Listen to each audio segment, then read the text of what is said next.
Inilah azab mengerikan bagi orang yang melalaikan salat. Di alam kubur ada seekor ular mengerikan bernama Sajaul al-Aqra yang ditugaskan oleh Allah Subhanahu wa taala untuk menyiksa orang-orang muslim yang dengan sengaja meninggalkan salat. Sosok ular ini tidak hanya menjadi simbol siksaan, tetapi juga menjadi kenyataan mengerikan yang menanti siapa saja yang meremehkan kewajiban salat 5 waktu.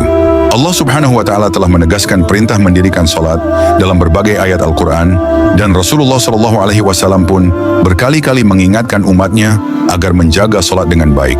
Salat bukan sekadar rutinitas ibadah, melainkan pilar utama keimanan.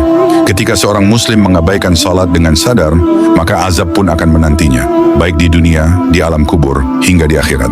Orang yang melalaikan salat akan mengalami berbagai bentuk siksaan mengerikan.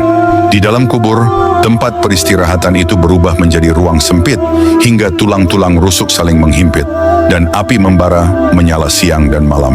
Di tengah siksa itu, hadir ular raksasa bernama Sajaul al-Aqra yang matanya terbuat dari api dan kukunya dari besi dengan panjang sejauh perjalanan 1 hari. Ular itu menggema dengan suara menggelegar, menyerupai halilintar, seraya berkata, "Akulah Sajaul al-Aqra.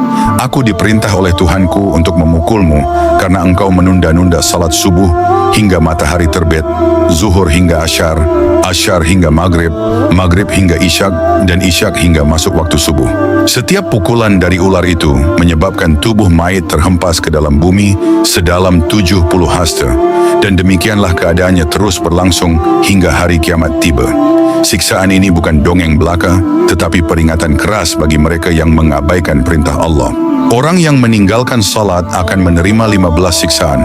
Di dunia, dia akan kehilangan keberkahan umur, wajahnya tidak bercahaya, amal baiknya tidak diterima, doanya tertolak, dia tak mendapat bagian doa dari orang-orang saleh, dan dibenci oleh banyak orang. Saat meninggal, dia mati dalam keadaan hina, lapar, dan kehausan yang tak terpadamkan, bahkan oleh lautan. Di alam kubur, dia akan dihimpit hingga rusuk bersilang, dikelilingi api, dan ditemani ular besar bernama Asy-Syuja' al-Aqra. Saat dibangkitkan, ia akan menghadapi hisab yang berat, dibenci oleh Allah, dan akhirnya dilemparkan ke dalam neraka. Rasulullah SAW dengan tegas menyatakan bahwa meninggalkan salat adalah pemisah antara keimanan dan kekufuran. Hadis dari Jabir bin Abdullah menyebutkan bahwa batas antara seorang muslim dan kekafiran adalah salat.